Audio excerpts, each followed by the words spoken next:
merci pour l'invitation de vous adresser ce matin de la parole de Dieu. J'essaie de... Plus il y a des technologies dans l'Église, moins ça marche, quoi. Je vais prendre un petit moment pour faire confortable.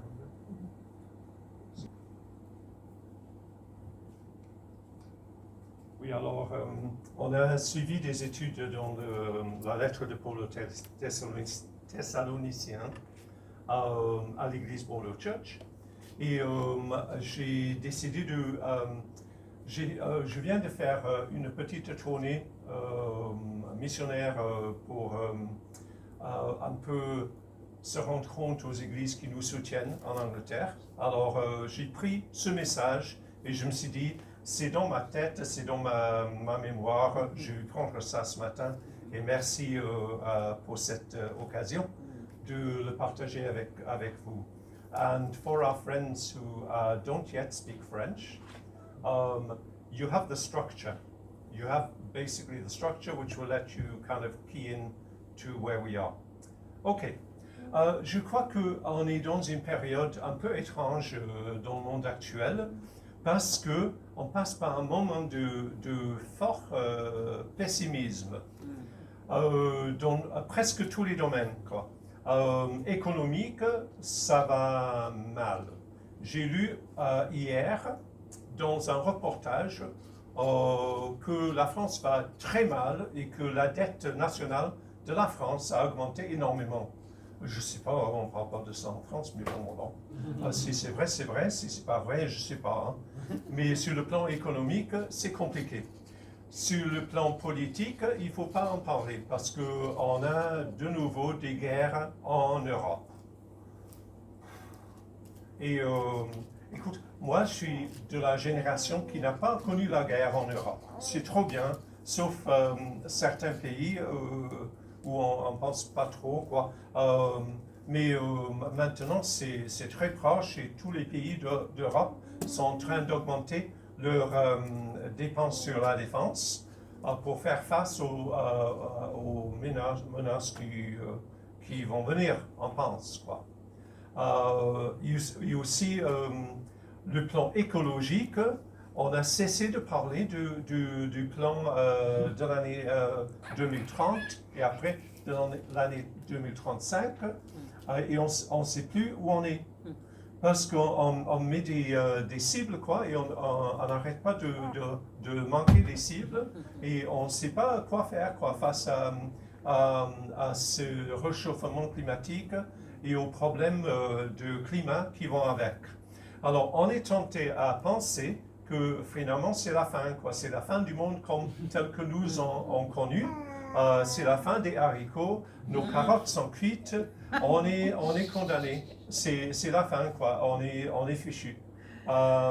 Mais quand on lit la parole de Dieu, il y a autre chose à dire. Et c'est ça où je veux me focaliser un peu ce matin. Alors, évidemment, notre problème à nous, c'est pas exactement le problème qu'ils avaient à Thessalonique. À Thessalonique, ils ont commencé à se poser des questions parce qu'ils attendaient évidemment le retour du Seigneur, le retour de Jésus, comme il a promis. Mais certains dans l'Église ont commencé à décéder. Et avec ces décès, qu'est-ce qui va se passer? Est-ce qu'ils vont rater quelque chose? Est-ce qu'ils vont rater le grand événement qui est le retour du Seigneur? Alors, un membre de ma famille a été élevé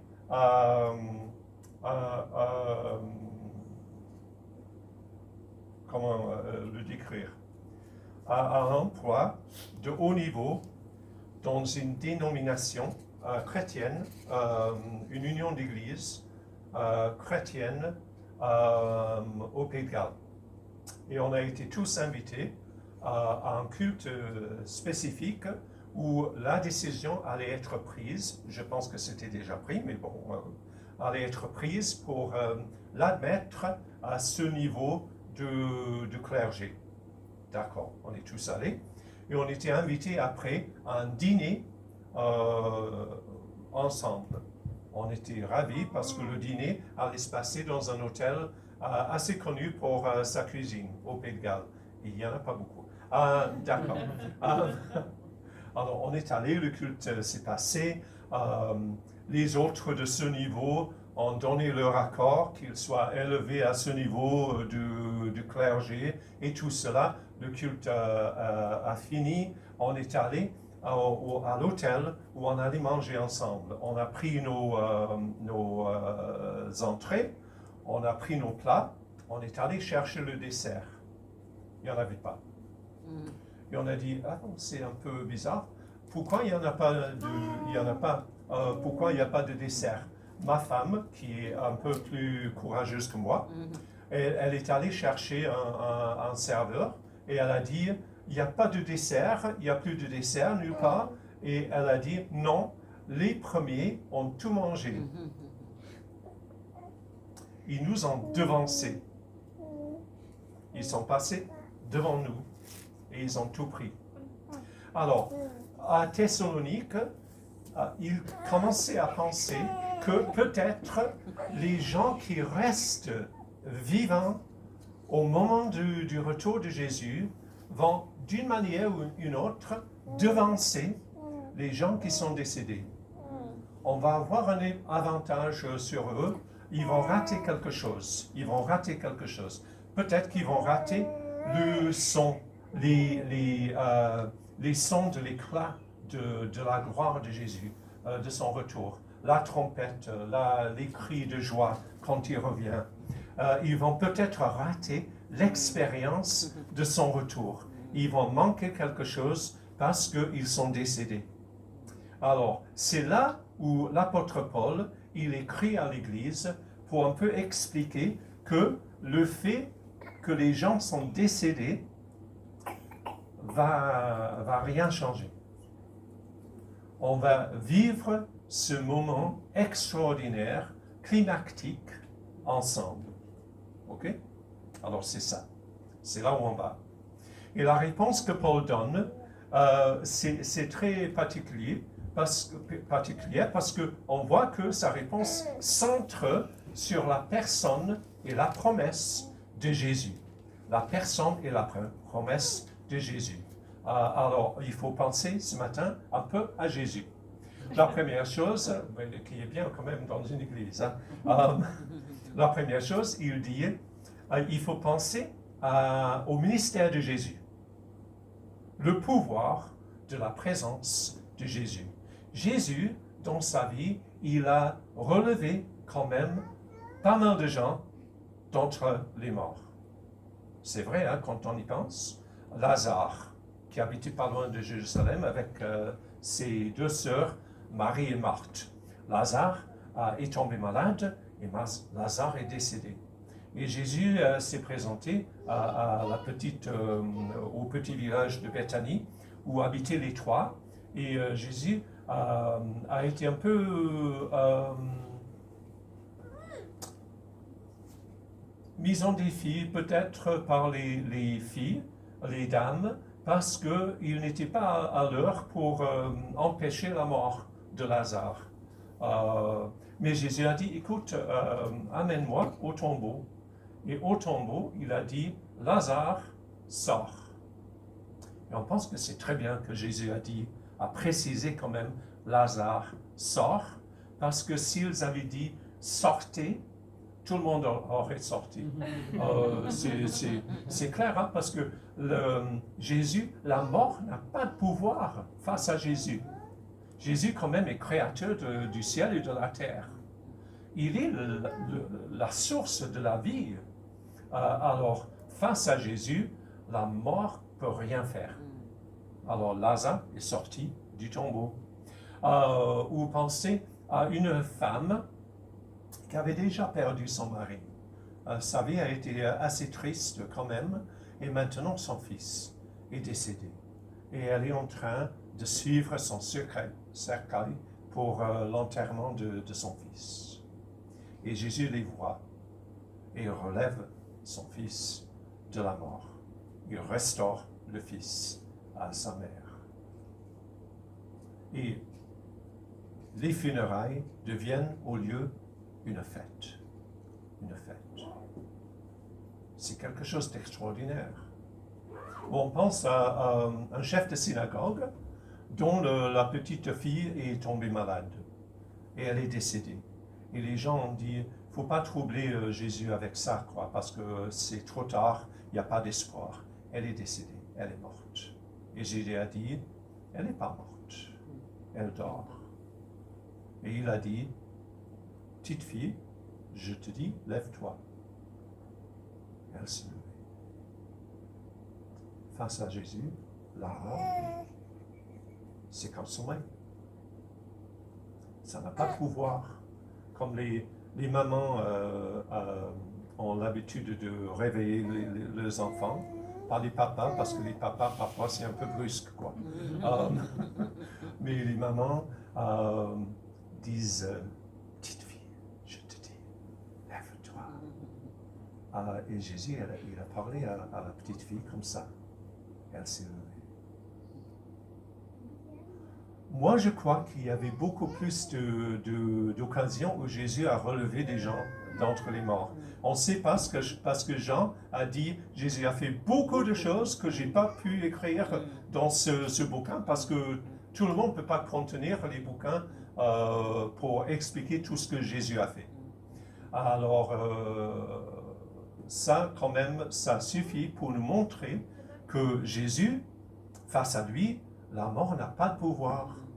Il transforme la mort en sommeil. Ça devient quelque chose de temporaire, quelque chose d'éphémère qui va passer. Alors, pour les gens qui sont décédés, il ne faut jamais penser que c'est la fin. Ce n'est pas la fin. On utilise des mots comme la disparition. Il est vrai qu'on ne les voit pas. On ne les voit plus. On utilise des mots comme « il s'est éteint ». Mais en fait, la vie continue. Hein? On voit ça très clair dans la Bible. Non. Vivant ou mort, on a tous un rendez-vous avec le Seigneur Jésus. C'est inratable. C'est inratable. C'est pas possible de le manquer. Jésus va revenir et on va le voir tous ensemble. On n'est pas condamné, on est destiné. On a cette destinée d'un rendez-vous avec Jésus. Pense aussi à ce que Jésus a fait dans son ministère pour nous, hein. Pas simplement dans son ministère aux gens, mais dans sa vie. On sait qu'il est mort. Paul le dit ici. Et j'ai la version Colombe sous les yeux. En effet, nous croyons que Jésus est mort et qu'il est ressuscité. Il est décédé pour nous, il était certainement mort. Les Romains savaient comment exécuter les gens. Ils savaient. Hein?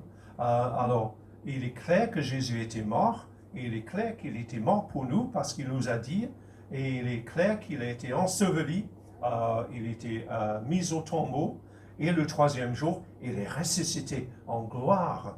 Et il est ressuscité aussi pour nous. Et maintenant, il est assis à la droite du Père, où il règne et il gère toutes choses pour nous. Alors, tout ça pour dire que Jésus, il est complètement fiable. Il est digne de toute confiance. Vous pouvez vous fier à Jésus. Vous confiez absolument à Jésus. Vous pouvez faire confiance à Jésus. Mais aussi, on a ce que Jésus a fait dans son ministère, ce que Jésus a fait par sa mort et sa résurrection. Mais on a aussi ce que Jésus a promis de faire, c'est-à-dire sa parole, son enseignement. Au verset 15, « Voici en effet ce que nous vous déclarons d'après une parole du Seigneur. » Alors, Jésus a enseigné ce qui allait se passer. Et il a dit qu'il va revenir bruyamment, avec beaucoup de sons. Alors, pour illustrer ça, je veux vous raconter une petite chose qui s'est passée ici à Bordeaux. Patricia et moi, on était devant la banque et notre banque en tant qu'Église, l'Église se réunit dans le quartier Fondodège, à côté du jardin public. Alors, notre banque se trouve sur le cours Clémenceau. En fait, c'est le cours Verdun, la continuation du cours Clémenceau. C'est un quartier très chic. Alors, on était là devant la banque, et je pense que la banque était fermée. Mais on était là un jour, et on a entendu des fusillades. No way. Et on s'est dit, on est quand même devant la banque, qu'est-ce qui se passe? Mais ça venait du cours Clémenceau, et ça venait de plus en plus proche. Ça s'approchait de nous. On s'est dit, qu'est-ce qu'on va faire, quoi? Et après un moment, on a entendu aussi des klaxons. Des voitures klaxonnées. Alors, qu'est-ce qui s'est passé? Vous qui avez des connaissances sur la culture française, tout ça, c'était quoi? Des feux d'artifice. Non, en fait, c'est tout à fait possible, mais c'était pas ça. C'était autre chose. Il y avait quand même un drapeau. Un mariage? Ouais. Un quoi? Un mariage? C'était un mariage. What? Oui, oui, Avec des oui. fusillades. Et du coup, deux voitures sont arrivées, les gens habillés pour un mariage, quoi. Et les gens étaient assis dans les vitres des voitures. Ils hurlaient, ils klaxonnaient, ils avaient des pétards. C'était les pétards qu'on a entendus. Et c'était le mariage. Alors j'ai expliqué ça en Angleterre, les gens étaient un peu quoi? Parce qu'en Angleterre, les mariages, c'est quelque chose de solennel. On a même devant les églises, sur l'affiche de l'église, Marriages Solemnized. Les mariages solennalisés. En fait, je pense que ce mot n'existe pas en français. En fait, c'est bizarre en anglais. Un mariage, c'est quelque chose de très sérieux. Mais dans d'autres cultures, non, c'est la fête, quoi. On fait du bruit, on a des pétards, on a de la fumée, on klaxonne, on fait du bruit, quoi, parce que c'est une fête. Il y a des endroits où c'est encore plus joyeux qu'en France. Il y a des pays où, franchement, c'est 3 jours de fête et tout le monde est invité, quoi. Et Jésus, quand il dit que son retour sera accompagné de trompettes et de hauts cris et de joie, c'est ça, hein, parce que c'est comme un mariage. Il y a les klaxons, il y a les pétards, il y a les cris de joie, et tout le monde va savoir qu'il est revenu, comme un mariage. Jésus, il a promis de ressusciter les morts en Christ. Il a dit qu'il allait faire ça. Il va nous ressusciter d'entre les morts si on décède avant son retour. Il a dit qu'il va rassembler tout son peuple. Encore comme un mariage. On découvre des tantes et des oncles qu'on ne connaît pas, quoi. Des cousins. Ah bon, on est cousins? Ah, c'est bien. Et tout le monde est ensemble dans la joie pour une occasion joyeuse. Jésus, il a dit qu'à son retour, il va rester avec nous pour toujours. Et c'est ça aussi un mariage, hein. Jésus est en train de nous décrire un mariage où on est tous invités. C'est parce que les mariages, le monsieur et la dame viennent ensemble et en principe, ils vont jamais plus se séparer. Avant, ils vivaient à part. Maintenant, ils vivent ensemble. C'est comme ça. Et pour toujours. Pour toujours. Alors, c'est tout à fait comme un mariage. Pourquoi? Parce que l'avènement de Jésus, d'une manière, c'est l'archétype du mariage. C'est la source et c'est le modèle du mariage. Jésus est là pour chercher son épouse. Il est là pour chercher son peuple, qui est son épouse, son église, son épouse. C'est le mariage de l'agneau avec son épouse. Et personne ne peut rater ça, c'est pas possible. Et c'est l'aboutissement du mariage. C'est le but et c'est la fin de tout mariage. Tous nos mariages sont temporaires. Je dis c'est pour toujours, mais c'est pas pour toujours parce qu'on se perd. On dit que c'est jusqu'à ce que la mort nous sépare. C'est comme ça. Mais ce mariage, c'est l'aboutissement de tout cela. On sera tous ensemble, dans la joie. Et nous, c'est l'épouse. Bizarre, mais c'est vrai. Hein? Et Jésus, c'est notre époux. Et on sera tous ensemble pour toujours. Alors, c'est quelque chose de très joyeux. Les gens disent parfois que la fin de la vie, c'est un enterrement, c'est les funérailles, ce sont des obsèques. Ah non, c'est une grande bêtise. Ben ouais, parce que pour le chrétien, la fin de la vie, c'est le mariage de Jésus et son épouse. Alors, on ne va pas vers des obsèques, nous. On va vers un mariage. Alors, c'est pour ça qu'on peut accueillir la vieillesse avec joie, parce que le jour de notre mariage s'approche de plus en plus. On n'est pas condamné. On est destiné. On est destiné à ce rendez-vous avec Jésus. Alors, qu'est-ce qu'on dit en réponse à tout ça? J'ai l'habitude de prêcher un peu court. Hein? C'est peut-être pas l'occasion de s'excuser, mais on fait ça parce que normalement à Bordeaux Church, on est interprété en français. On prêche en anglais, on est interprété en français. Alors nos prédications sont vaines, quoi. Parce que ça se passe dans les deux langues. Mais normalement, quand je fais soit l'anglais, soit français, c'est plus court. Bon. Alors, qu'est-ce qu'on fait face à cela? Alors, Paul dit, et c'est de la colombe, consolez-vous donc les uns les autres par ces paroles. C'est un moment de nous consoler, de se consoler les uns les autres.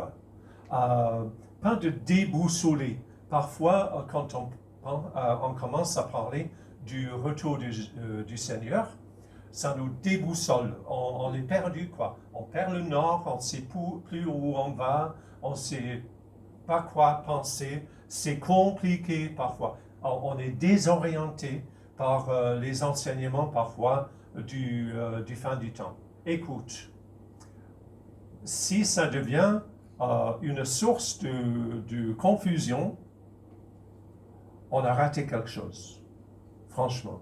Parce que Paul dit, ça devrait être une source de consolation, de réconfort, d'encouragement, qui donne l'espoir. Parce que quand même, Jésus va revenir chercher son épouse. En l'occurrence, c'est nous. C'est trop bien, non? Alors, on peut avoir quand même l'espoir face à ce monde qui passe par cette période difficile. Écoute, c'est pas la fin des haricots, hein? Sur le plan économique, politique, conflictuel, écologique, n'importe quel plan. Jésus, il a dit qu'il va revenir, ça c'est sûr et certain. Consolez-vous les uns les autres par ces paroles.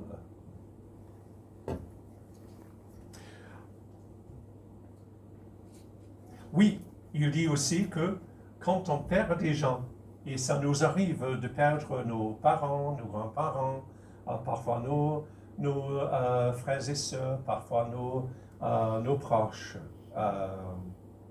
On vit dans un monde où la mort est toujours présente, quand même. On fait le deuil. On est attristé. Mais on ne perd pas l'espoir. Parce qu'on sait que Jésus va revenir. Et quand quelqu'un meurt, Paul a dit que mourir, c'est partir pour être avec Jésus. Qui est mieux de loin, hein? C'est mieux d'être avec Jésus que continuer dans ce monde compliqué. Alors, oui, on est attristé, parce que perdre quelqu'un, quand même, c'est une perte. Mais en même temps, on ne perd pas l'espoir. On perd la personne, mais pas l'espoir. On va les revoir un jour, ça c'est sûr.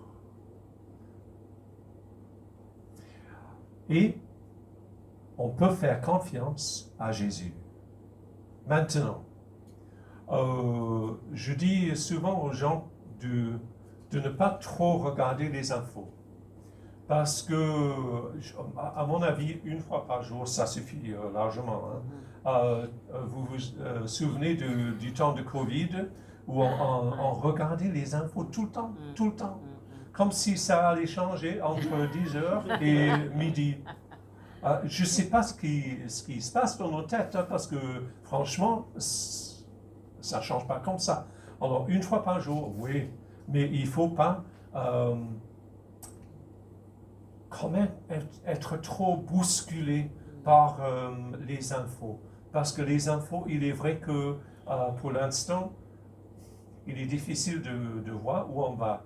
Mais on sait quand même, on sait où on va. On va vers un mariage, c'est ça.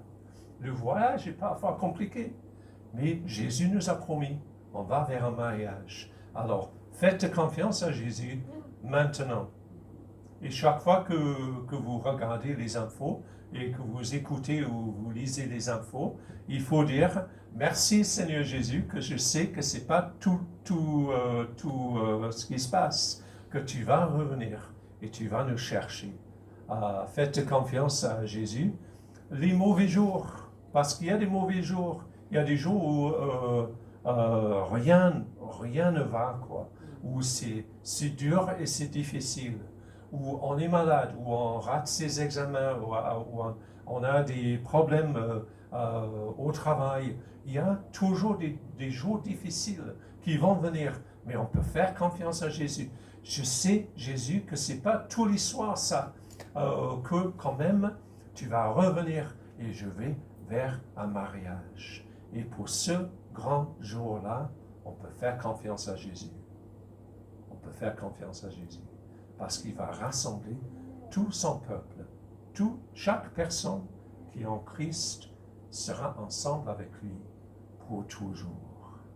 Alors, on n'est pas condamné, on est destiné. Il y a une fin heureuse. On ne va pas vers des obsèques, on va vers un mariage. Et je vais prier.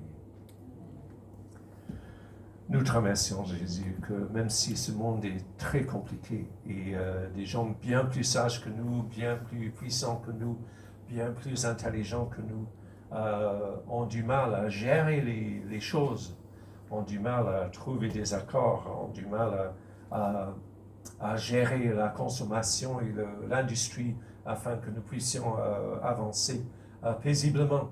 Nous te remercions, Seigneur, qu'on a confiance que toi, tu gères l'univers par ta puissance et que tu nous as promis de revenir et de nous chercher pour que nous soyons tous ensemble dans ta présence pour toujours. Alors aide-nous, Seigneur, à ne pas perdre le nord, à ne pas être déboussolés, à savoir que tout ce qu'on a toujours cru, c'est vrai et que tu vas revenir pour nous chercher et ainsi on sera tous avec le Seigneur pour toujours. Aide-nous, Seigneur, à lever les yeux et à vers l'aube de ce jour-là où Jésus va revenir dans la gloire, dans la joie pour nous chercher. Aide-nous, Seigneur, à faire confiance. Aujourd'hui, les mauvais jours, tous les jours, et ce jour-là où tu vas nous rassembler avec tout ton peuple pour toujours. Nous te prions pour ta gloire. Amen. Amen.